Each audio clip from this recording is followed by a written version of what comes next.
the AI agents are learning emotions and how to engage on an emotional level. However, there's something about the human soul that longs to be unique. Hello and welcome to the Amazing Marketing Show. I'm Dmitry Smirnov, your host, with your other host, Chris Gray. Chris, how's it going? Dmitry, what up? Living the dream, my friend. Living the dream. How are you? Life is good. I'm excited about today's episode, bro. I'm excited too. We have a very, very, very special guest. Who do we have? Oh man, Christene Marie. I feel excited as I even say your name. I'm glad that you joined it. We have guys, you know how this goes. I don't have any formal introduction. I'll tell you like this. Me and Dmitry are fortunate enough to get into rooms where you can't be a slouch to get into the room. You quite literally have to qualify to get into the room. So when we go in these rooms, we know these people are some people, right? But a lot of times, I don't know what anybody does, nor do I care. Me and Dmitry, as we became friends at a human level. We just connect, and then you learn. That's exactly what happened with Christene. Christene, we've been in several different rooms. We've had several different conversations. We have cried and gone deep, and you become a very close and dear friend of mine. You are somebody who has a heart of gold. When people talk about a good person, like a good quality human being, that is Christene Marie. And I have no idea what she does. I know she has the Knowing Agency. I know that, right? I know she has the Knowing podcast. I know she's a leader. She's a thought leader. She talks on stages like Traffic and Conversions. Saw you talk at the Steve Sims event. Seen you talk, or I've seen you host things. You're in Italy. You're in New York doing You're doing all these things. But as far as what you do for a living, I don't know. I'm excited to learn about that in the show. But overall, guys, we're in for a treat today. Welcome to the show, Christene Marie. Wow, y'all, thank you. I feel so loved, and it's such an honor to be here. It's fun to be on the other side. Chris, you were just on the Knowing podcast, and same with you, Dmitry, the other month. So I'm honored to be here on the receiving end of both of you exquisite humans. So thank you for the opportunity.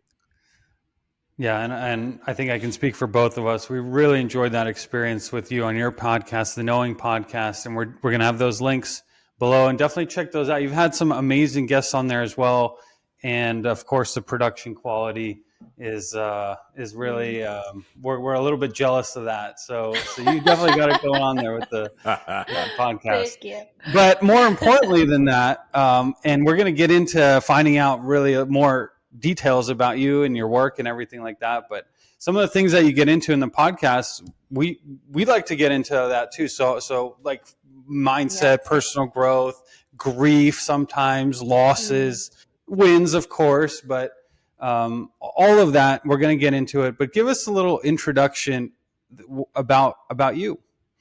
Yes, I'm so happy to be here. I can only imagine how much your audience has just grown and exponentially as a result of listening to this podcast. I mentioned to you all before we started that I listened to a couple of your episodes, but primarily the grief one in length, whereas both of you presenting yourselves so in the arena, vulnerable yet strong. And I think that that's a really unique combination because so often people demarcate the strength and the vulnerability, and it's so rare to see them together hand in hand.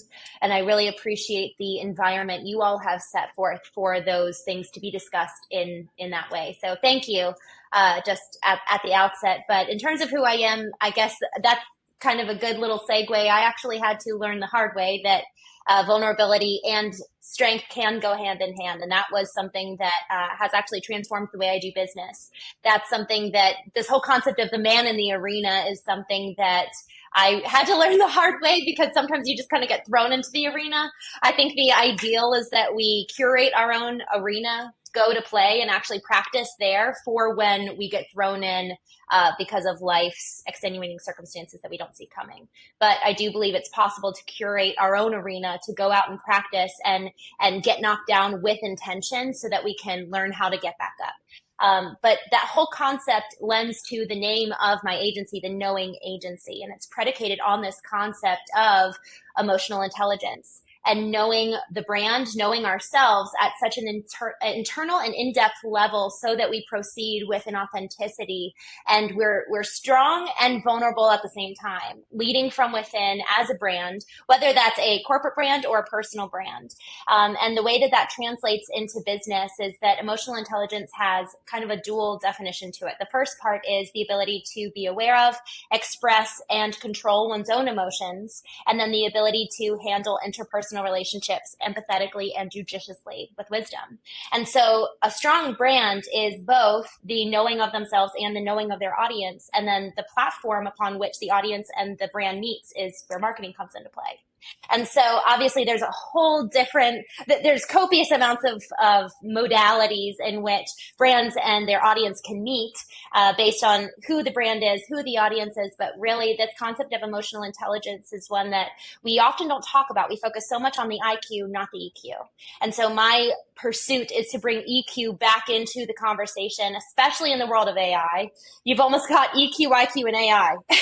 Now you've got another 2-letter acronym to represent a way of existing in life, and it's very much through artificial intelligence. And so it's the emotional intelligence, the intellectual. So the EQ is the emotional quotient and the intellectual quotient.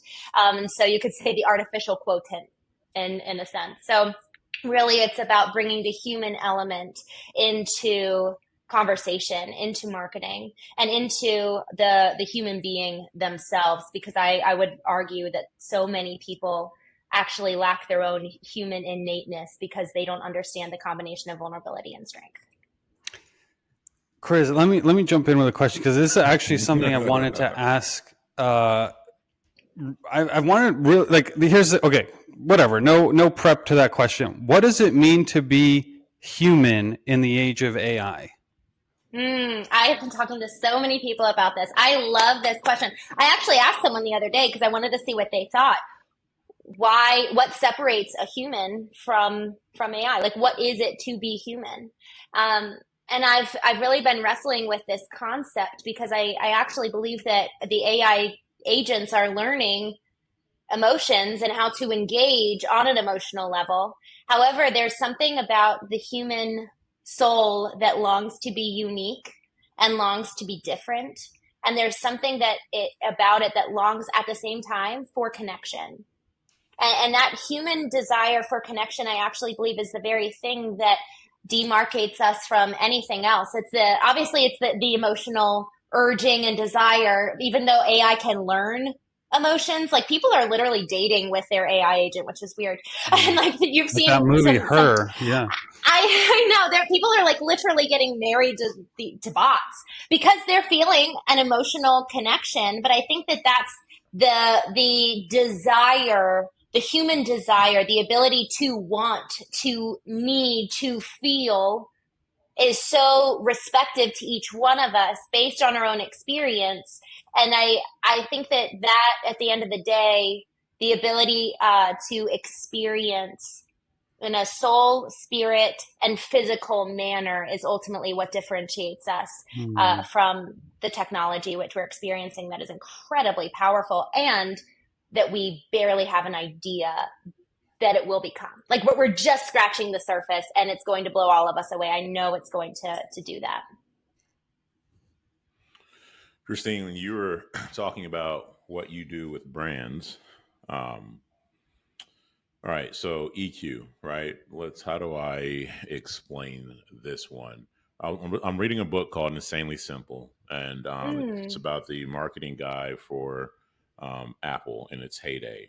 And he's talking about how Apple was very clear about their brand and how they did a simple job of everything, but, communicating their brand. They were very clear and they did it in a simple manner, where maybe Microsoft or Intel, we don't know, right? They spend a lot of time on marketing, but I don't have a clear identity of Microsoft or Intel's brand, right? Right. You talked about that. And I'll give you one more example. I know people in my life that I'm close to that we'll have a conversation and I see some things going on emotionally with them, but I don't go there because I feel like I might be going into deep waters with them, just as if somebody was having a conversation on construction philosophy with me, they'd be dragging me into deep waters. I'm just not in touch with construction. Some people are not in touch with their emotions, and it'll be very hard for them to do so. let me bring it to my question now. When you come across a Okay. brand that's like a Microsoft or an Intel or somebody who just not is not emotionally aware, but they need to get their brand out there. This is what you do. How do Yeah. you help them get in touch with who they are and what their brand is about? Mm. So it's not necessarily a massive corporate conglomerate brand. It's just kind of a brand like that, that perhaps is like very tech driven or Yeah. stagnant as a brand in general.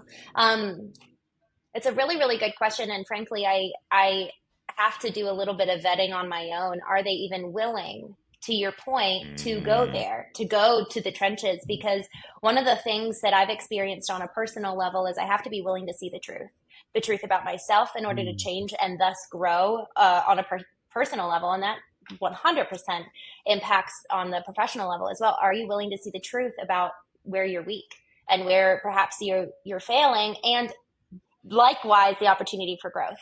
And so many people aren't willing to see the truth. So that's, I think, that one of the biggest, um, I guess, assessments that I would do is really getting to know the people behind the brand who are going to be the ones working with me to establish the brand. How much are they actually humble and agile enough to see the truth that will conjure up? Because the first thing that we do when working with a brand is to do a deep dive into the existing landscape of their business. What's their current perception held by their employees and by their customers? And then obviously, the market opportunity as well. What are their competitors doing, and such? But really, it's how are you currently perceived? And then we take these disparate conversations and then we kind of just blend it all together and show them, like, hey, this is where you think you're showing up, and this is how you actually are, by your employees, by your consumers, and then also just as an objective third party, us coming in. That's one of the beauties of us not being labeled or assigned to a specific industry, is we really can come in relatively cold and just do an assessment. I mean, one of our clients is a ground improvement company. Like, how that sounds so sterile, right?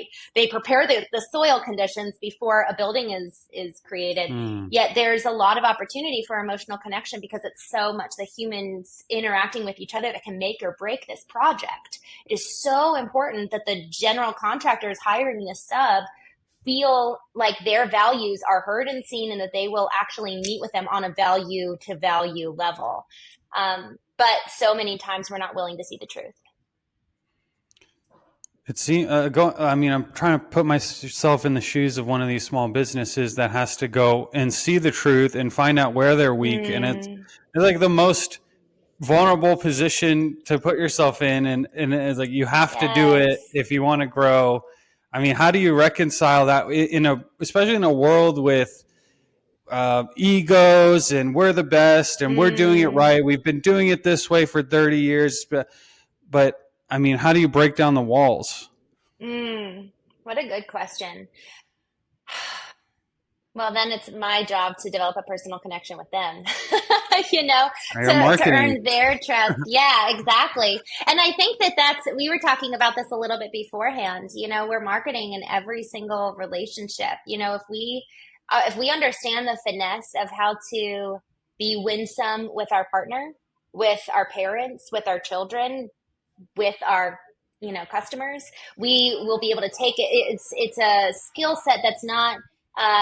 I was actually asked this question when I was doing a course with digital marketer. Was like, is it a personality trait to be a good copywriter?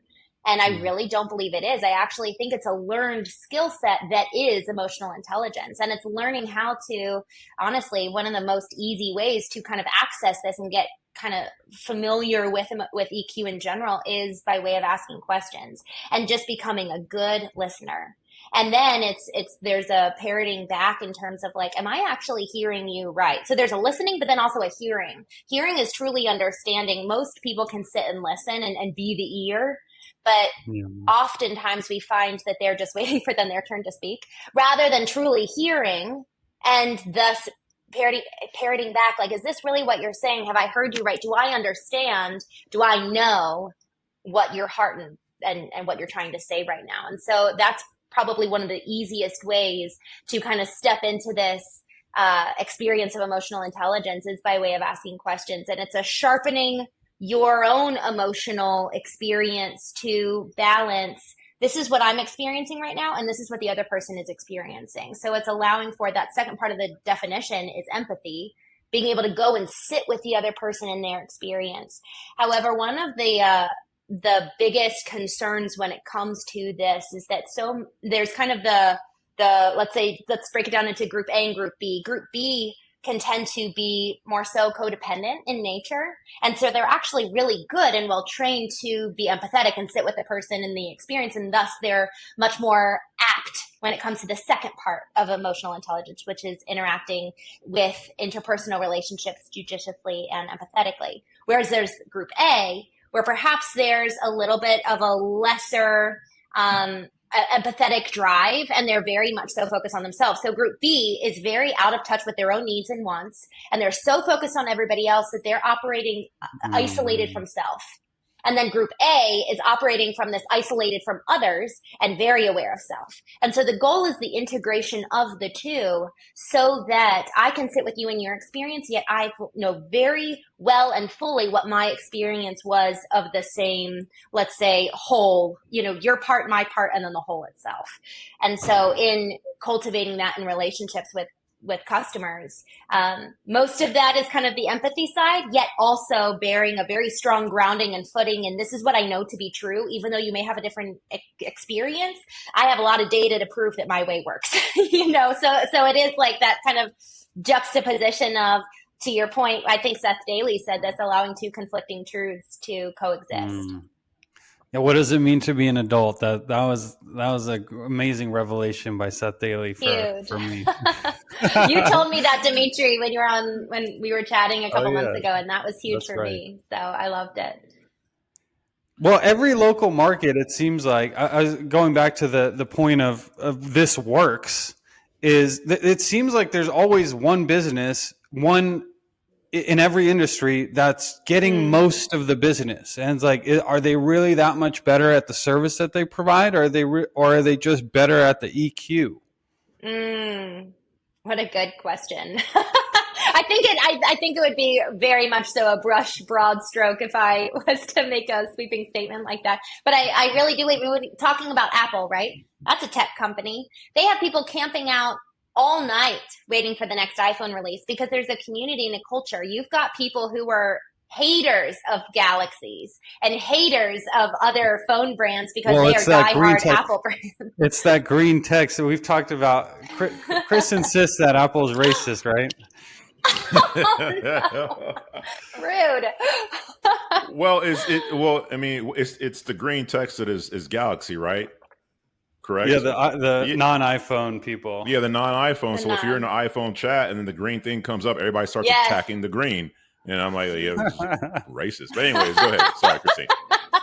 Now I get the context. I get that. That's so funny. It's true. It's true. Well, and kudos to them, right? They created, and y'all, this is where I think we can all agree with this. We're heading towards community being more valuable than any kind of product offering we could have. Community is, especially with the rise of AI, community is irreplaceable right now. And some of these strong brands have done a really good job cultivating those brands. And actually, Starbucks saw kind of a dip in the community vibe when they started adding in just drive-through restaurants, where it's no longer you can go in and have that communal experience, because for a while that was what rose them to the top out front of Dunkin' and McDonald's. Surprisingly, McDonald's ranks number 1 in best tasting coffee. Dunkin' ranks 2, and Starbucks is 3. Out of just a few, they did this mass taste test study, and it was just colossal to see that this cheap coffee that everyone kind of poo-poos actually is ranked in a blind taste test better than this $5 cup of Joe. It's wild, but it's a community that they created surrounding it. And can I ask you guys a question? Am I allowed to do that? Of course. Chris, what do you think? Okay. I would love to know, when you guys were asking me what is my opinion of what makes one human, what is your answer? What are your answers? She turned the gun back on us. Yeah, seriously. That's why I was like, no. I was thinking, no, you can't. You know it's coming for you. Okay, Chris, you go, since you said yes. I know. Gosh, I'll go on the spot. I don't know. That's a really good question. And what Yeah, well done, does it Dimitri. mean to be human? For me, and this is going to sound so cheesy, but it's for me and where I'm at. What it means to Mm, be human is the ability to feel. And this feel goes back to an EQ. So right now I'm talking to Dimitri and I'm talking to Christine Marie. But mm, I am I am right now like if my feelings are in my stomach. There's not nothing's going on right yes. here. I'm feeling what's happening and I'm responding Mm, to it. I don't have this same sense of energy or feel or vibe when I'm on ChatGPT or a Gemini or a Claude or Perplexity. It's just me kind of talking to a machine that's telling me stuff, and there's no vibe.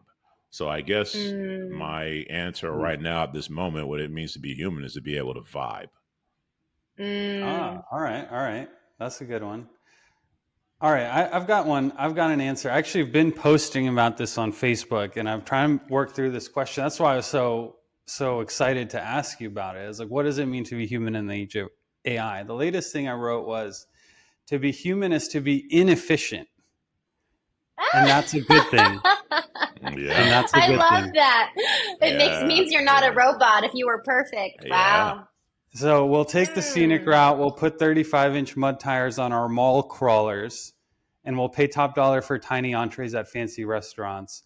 We bond over mutual inefficiencies, but enjoyment itself feels anti AI. So we embrace it. And then I have a picture of this like kind of Mm. handmade cup, which is all like kind of weird. And my wife recently bought it. We'll put it up on the screen, but it is like we have to pay extra for it, and it's an Yeah, inefficient cup. yeah. But Right. I think it goes back to what you were saying about community is just bonding over something. Yes, connection. It's so interesting. I mean, and perhaps that's actually to be human is to feel and thus connect. Because if we were Mhm. to feel in isolation, that would likely lead to our demise. You know, we would go down a dark hole really fast. But it's feeling in relationship that breeds life. You And know, man, that's beautiful. Christine, one of the things I've told you before, and Dimitri, I'm not sure if I said it to you. I think I have too. Is that when I'm talking to Christine, Christine is there. Like what Mm, you're talking about with the knowing and the things that you do with your brand or your companies and their brands. This is what you do just intuitively, even in a conversation with mm, anybody, wherever you may be. um, and I love that. And then also, you're talking about your comment just made me think of something. I'll just go ahead and say it. Um, Christine, I have a tournament tomorrow in jiu-jitsu, and the feeling I oh, have right now is comparable to the feeling that you would have when you know you're about to be on a stage in front of a bunch of people, or you're about to give a big how excited. presentation. There's a big brick. It's exciting Yeah. and it's nerve wracking. I don't. It's Yep. just and it sits there. It just sits Yeah. there. And the good thing is, hey, I'm aware of it. I'm Mm, not always getting tied up with it, and every now and then I get tied up with it. So my question to you is: you've been in situations that are considered nerve wracking. You've mm, presented, you've talked, you've been here before. mm, When you are here, how do you handle these types of emotions and feelings? mm. Well, first, congratulations. That's so exciting. Is it gonna be videoed? I think so. Yeah, yeah. Oh, can you I'll put it. guys? Yeah, I want Yeah. to see. And you should post on your Facebook. That's cool. I was getting even more nervous about it. Let's see how let's That's see the outcome. Yeah, taking it to the depending next on the level. result. Yeah. I love that question. Man, that feeling of discomfort. Um, it's funny you asked that, and I actually feel it right now. I think I just kind of channeled it. It's for me, I feel it in the pit of my stomach. It's like kind of like butterflies, and also it's uncomfortable, and it's like, oh my gosh. And I'm feeling it now, and what's interesting is that I actually think that there are many propellers that could drive this feeling to arise, that feeling of discomfort. And it could be the opportunity of going out and doing something big, of perhaps even exposing oneself, vulnerability. And there's a myriad of other examples, but this one specifically, going out and doing something that is exposing, and I would assume is slightly vulnerable, right, Chris? Oh, very much so. It's Yeah. breaking and choking going on here, and in front of my family Yeah. and friends and all that. Gosh. I mean, the thing that's helped me the most is breathing. That's Hmm. been so helpful to me, and also to really let that feeling teach me. Because every single time I have that feeling, there's likely, if you think about the feeling and then visualize roots and like tangles running down deep into the soil. And a lot of times those tangles kind of go to different stories and experiences in the past that then result in this feeling today. And obviously, depending on what conjured that, whether it's something exciting that's going to happen, or maybe it is something truly like I have to go fire someone, or I might go be fired. You know what I mean? There's that feeling of discomfort in general, and there's narratives associated with it. And I think it's so important that we learn to listen to that feeling and talk to the feeling, and be put ourselves in the driver's seat. The feeling's not in the driver's seat. Those past narratives aren't in the driver's seat. Our true self is. There's this modality called internal family systems, which is a therapeutic modality, and there's four parts in ourselves. There's the wounded part, the part of us that was hurt as a child at various ages. And then there's the manager part that's like very controlling, organized, helps us stay on top of things. And then there's the firefighter that is literally looking to distract us from us getting acquainted with our wounded self. And then there's our true self. And for me, the goal is that my true self, am the one in the driver's seat at all times, and that I can listen to those narratives from the past, understanding why I might be feeling the way that I'm feeling, and really asking why, until I get to the root of that feeling. And it could be really apparent. Like, obviously, I have this big tournament tomorrow, but if it is it the fear of, is it fear, actually, that feeling? It's not just excitement and nerves. Is there fear there? Fear of failure. And what does failure mean? Is there failure tied to your wife, to your daughter, to other things in your life, other past stories and narratives, and then talking to that fear and taking mastery over it, yet allowing it to still exist because it is real. But ultimately, the goal is that we, our true selves, are the ones in the driver's seat, and we're taught from within, literally our physical sensations teaching us things that maybe we didn't even know. And at the end of the day, our true self is the one in the driver's seat, then teaching it back. Yes, I understand that you felt fear, and this is why you're feeling what you're feeling. And I am a fighter, and this is a value of mine, and this is who I am, and just kind of reinforcing those I am statements. Because otherwise our brain runs. I was actually in a coaching call this morning for knowing, just helping kind of someone move through knowing their relationships, knowing themselves, and then how that translates into the business. And I was talking about how our mind really is like a computer, and we either run with old programs, or we are inputting the new programming that we want it to be based on who we want to be consciously. So bringing the subconscious to the forefront. And that was a long answer to a very simple question. It was a good answer. Thank you. And the question wasn't so simple. So I appreciate it. Thank you, Christine. Yeah, I wonder if Mm. we were to dig in a little bit, Chris, on the whys, where would we land? I don't want to dominate this episode, but when you said it, Christine, I knew where it was because it'll go back to the Wow. grief. I got into jiu-jitsu because I lost my son, right? My stillborn son, which I've talked about Yes. before. So I got into jiu-jitsu to handle that Chills. grief, and jiu-jitsu is connected to my son. So I think as you're talking, this conversation, if it was me and you and just Dimitri somewhere else, I could have easily gone down the rabbit hole, but without going too far and taking us off the rails, I Mm. think that my fear is to let down my son. That's what it comes Mm. down to. I don't want to let my son down. Wow. Uh, it's so interesting. When I was giving those, like, it could be your wife or your daughter, I immediately thought of your son. What's his name? Slayton, tattooed across my Slayton. chest. Slay. Slay. Wow. Yeah. Wow. Well, that's what you're going to do tomorrow. Damn That's right. Let's right. go.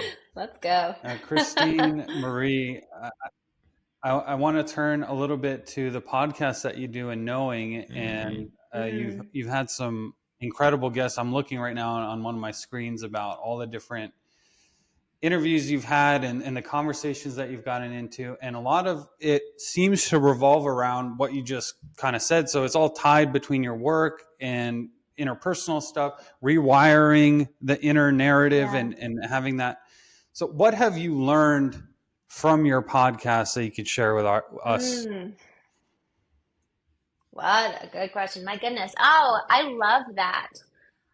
It has been such a privilege to sit down and talk to so many incredible people, not just on the business front, but the people who have done the work um, to bring the strength and vulnerability together in the way that they show up in every regard, whether it's with their partner, with their kids, with their business, and with themselves alone. I think that's actually the hardest one is who are you alone? Who are you when you're stripped naked in front of the mirror and it's just you and yourself and you see your reflection? That's a hard one to reconcile. Um, I think the Well, and best thing while that you I've think on that one is learned, just yeah, what when you said who are you alone, and I'm thinking it seems like more and more people are afraid to uh, be with themselves, so they're plugging in music at all times, yes. or listening to podcasts, or there's always got to be a TV on, and you can never have the thoughts of just being Yes. alone. Oh my gosh. It's so true. It's a constant state of distraction. And that actually, the stripping away, Chris, we've been talking a good amount about just being present. And actually, Dimitri, you mentioned this in when we were all together in Scottsdale about just being present as well. Like that whole concept of Mm. being versus doing and deriving value from doing versus understanding that this present moment, this actually is all we have. The past doesn't exist anymore, and the future it's not here. Now, granted, if we want to get existential about it, taking out does time even exist and the future's already happened? Like you can get really existential with that. But keeping it here on this physical dimension, the past is no longer here. And the future, it's not real. We can make it what we want to a large extent based on what we do right here and now in this moment, but the present truly is all we have. And I love that it's called the present because it really is a gift. Mm. Yet Ooh. that concept of being and being stripped naked, that concept is the probably the very thing that catalyzed my change was taking out the AirPods and going on walks with my puppy at the time of my height of brokenness and leaning into Chris, the physical sensation, the deep grief. And I mentioned this at the outset. I don't think we have to wait until we are broken to rise from the ashes and experience the phoenix transformation. I actually think we really can conjure those moments for ourselves. Chris, even what you're doing tomorrow, you're curating the arena moment and allowing those moments to teach you. Some of those curated moments for me was traveling. Every time I pluck myself up out of my normal and put myself into something new, it's like, oh, why did I do that? Because otherwise we're just habituating behaviors and defaulting our actions, and there's not something new to put under the magnifying glass and ask why. And so this concept of being of kind of eliminating all distraction really does bare our souls, and it's a terrifying thing. But if we're willing to see the truth and remove judgment from our periphery and the lens through which we see the truth and become curious about it, it's a really exciting, beautiful thing to see why we do what we do today. And so, going to your question, Dimitri, of what is my favorite conversation thing I've learned, I would say that so much of, I think probably my favorite moment was the most 2 episodes ago. So I think I'm only on episode 12. I have like 25 in the queue. And so I've got this massive backlog that it's all lined up. But it's coming out one week at a time. And I started recording them in January of 24 and only released them in November of 24. And so one episode recording I did with someone in Vegas in April of 24 I went back and listened to it. So it was episode 11. And listening to it again, it had been, 8, 9 months. And I was like blown away because I had since learned what he meant experientially. He was talking about something conceptually that I had then experienced like a couple weeks prior. And I was like, oh my gosh, I get it now. Like I understood conceptually what he was talking about, but to experience experientially it was so cool to really now know. That concept of knowing, like Mm. truly knowing, I really believe is the integration of the existential and the experiential, and allowing for, in one sense, kind of the heaven to earth amalgamation, so to say. Because if we think about what constitutes who we are, our spirit, which is the pathway to God, to something outside of us on a spiritual level, our soul, which is our emotions, and then our physical self, the physical reality. If we allow for the integration of the whole being, then it's, man, we can be taught about so many different things, so long as we remain open. And so, and ask questions. I mean, I really believe that asking questions is the fastest way to emotional intelligence, in my experience. And in addition to that, kind of the next step is curating our own arena, curating our own wilderness in which we will go and intentionally break open. So I think that was probably one of my favorite moments, was listening back 8 months later and being like, I get it now. Like, that is so cool. Yeah, and that's That's cool to have one of those moments where you can watch something and interpret it differently over different periods of time. And a year Yes. from Oh now, my maybe gosh. you'll see it differently, even more so. Yes. Oh, yes. Good point. I know there's all these books that, I'm not an avid reader. I maybe one day. But there's a handful of books that I'll read and listen to simultaneously, and I'll Mm. read it slow because I'm eating it, and it's making its way all the way through my system to impact change, and then I move to the next chapter, and then I allow it to change me. So I'm very slow in my reading, but there's a handful of books that do just that. In going back for the second, third, fourth time, I'm Mhm. constantly learning something new, because it's, what is it? The same man never steps into the same river twice. I think it was. Is that the Mm. saying? Is that Yeah, how it mm, goes? that Yeah. something like sounds that. right. So it's cool. Yeah. Yeah. Man, time flies, right? So many questions. Christine, one thing Mm, you were talking about your podcast, and you're talking about, Demetrius asking about one of the biggest things you've learned, right? And then I'm mm, sure you've had some podcasts that were, they were good, but probably you didn't feel like they set the world on fire, which is the same thing with me right. and Dimitri. We've had podcasts that, so let me go ahead and try to land this plane here. Yeah. In marketing, right, from the copyright, you talked about copywriting earlier. Yeah. I've learned in copywriting, it's best when you really know who you're writing to, and it's even better if you like Mm. them, and even better, or best if you love them, right? Oh, I And love then you're that. talking about your branding, and branding. You're thinking about the people you're branding, and you got to know that person, right? You got to know who the customer is, right? And ideally, you got to love them. What I find with Mm, you is that you, regardless of the situation, which I won't go into too much, but you find a way to connect with people, even when there's mm, seemingly nothing to connect to. You still will find ways to mm, connect with them. So, how do you do that on the human level? And then, how would you, I guess, advise a business that maybe doesn't have that connection with their customer? How would you advise mm-hmm. them to get that? So, I guess it's a two-pronged question. Yeah. So when I move into it personally, is it in a business context, like with a client, or just in However you want general? to answer it. No, just in Okay. general. In general, I like that. Yeah. I have to know what my expectations are going into the room, because otherwise I'm going to be led by my subconscious needs. And so I think one of the most impactful things I've ever done for me personally, that's had a direct impact on my relationships and the health thereof, is by way of understanding what my needs are. And I never paid attention to my needs in the past because I just thought it was being selfish.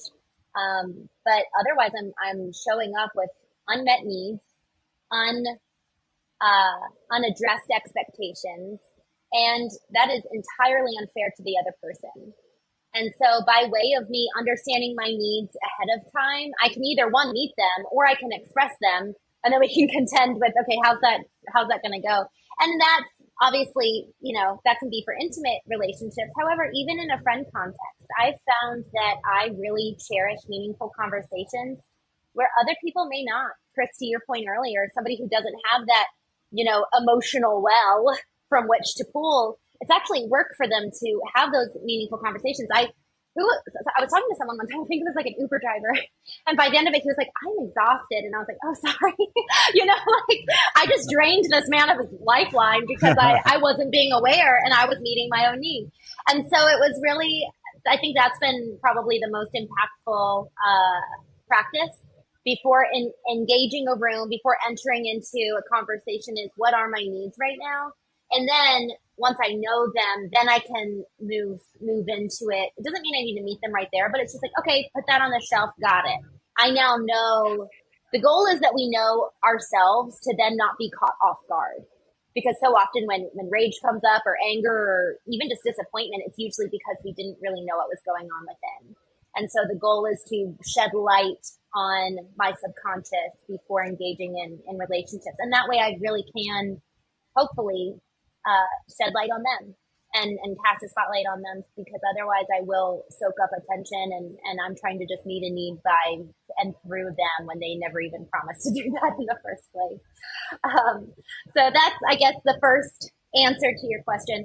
And then the second on the business front, I really love, people don't do this enough. It's sending out customer surveys. How are your customers doing? How, like, pick up your phone and call your customer. We so often hide behind our computers, and taking the time to just call and ask just for that. All you're doing is calling to serve. And I think so often we don't take the step out of the engagement or retainer or project to just do an audit of, hey, how is this really going? How are you doing? Hey, can I take you to dinner? That kind of thing.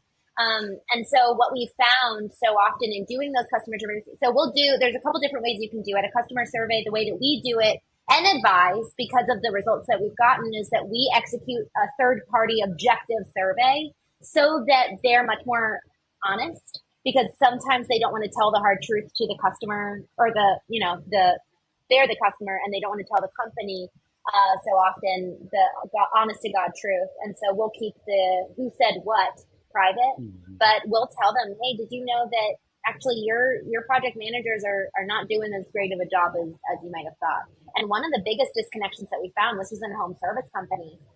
The salesman thought that the biggest objection to the customer converting was the price. And what we found in doing a survey was that the biggest objection was that the customers actually thought that they knew what the problem was. And when the salesman came in, we're kind of like, let me teach you. The homeowner was like, well, I already know. When really they don't, but it's a completely different approach that the salesman would take to it, to be like, oh man, yeah, like, what research have you done?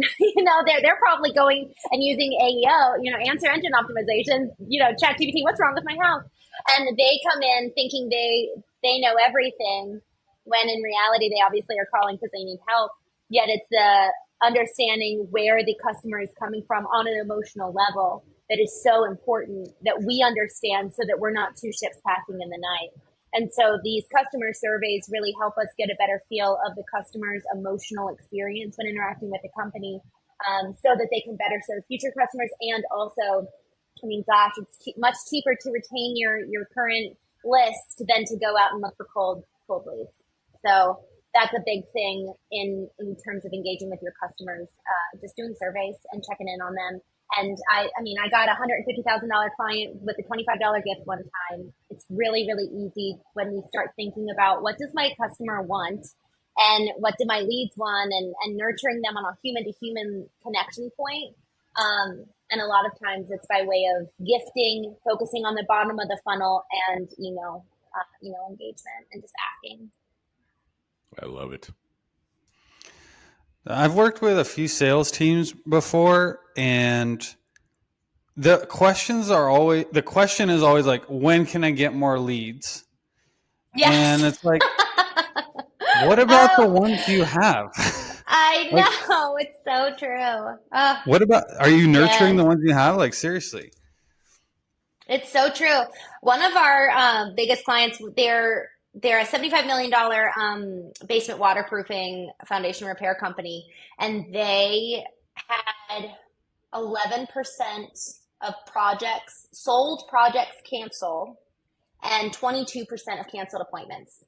And so one of my biggest requests has been like, hey guys, our job on the marketing front is to bring in leads 100% and to help at various stages of the funnel. But you guys have to be focused on, hey, how do we make sure that we have retention in our appointments?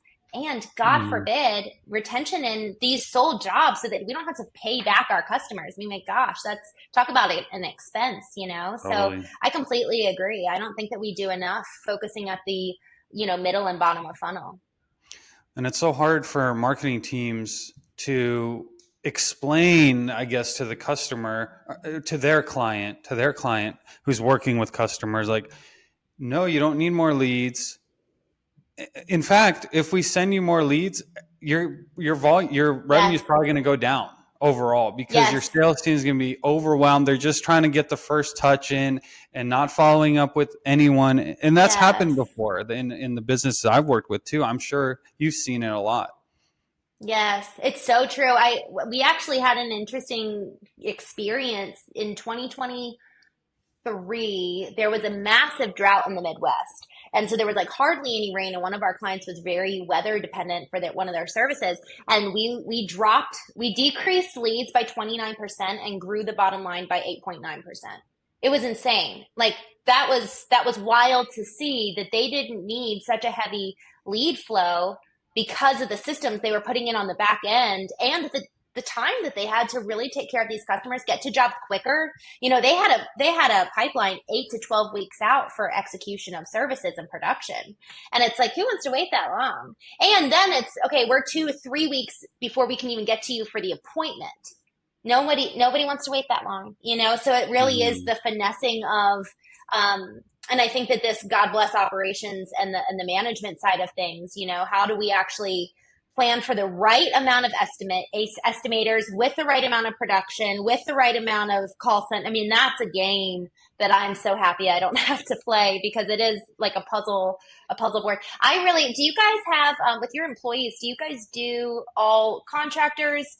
Do you guys do offshore 1099s? Like, what does that look like for you guys? The answer would be yes for me. All of it, all the yeah. above.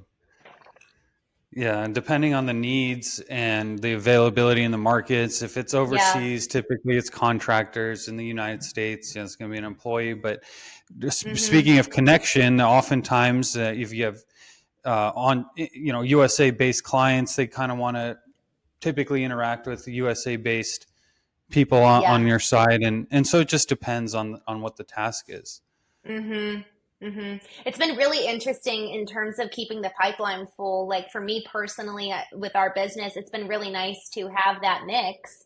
To your point, because if it's 1099, and I actually had 1099 for the majority of, we're 6 years in business this summer, and we've been primarily 1099s. And it's been really nice to not feel the weight of, oh my gosh, I have to go out and find a client to, because my team is so big. And that's been really nice to be able to have that flexibility. And actually, I've been seeing more home service companies get more hourly employees that they can use when they're busy and then not, when they don't have the work for them. And then they have their baseline crews.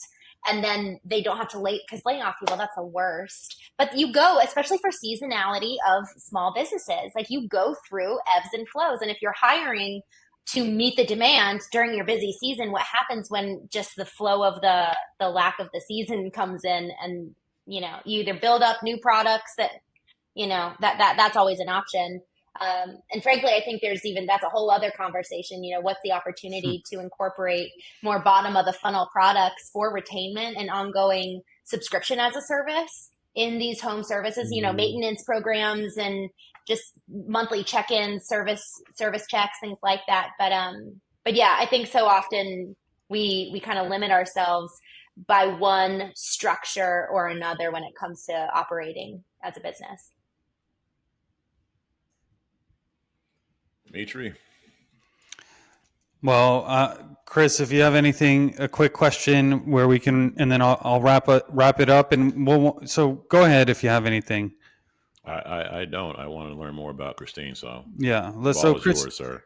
Well, I want to before I ask Christine how we can learn more about working with her and all that. Just that whole episode kind of came full circle for me because we started off with the emotional intelligence and connection, and then we're talking about business, and it does seem like the emotional. What did you say? Yeah. That leads to the marketing, and marketing isn't everything, which, by the way, you said, not me, but that's our tagline.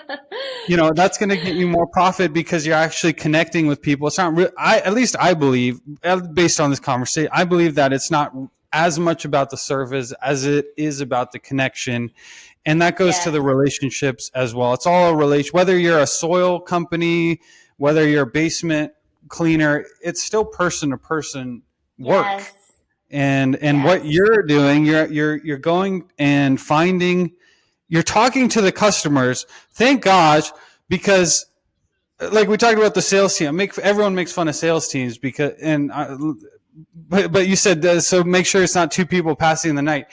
It's the funniest thing. The salesperson, I just have to say this again, because the salesperson will get off the phone and be like, that person was dumb or stupid, or they didn't want anything. They filled out the form and wanted to call and get help with it, right?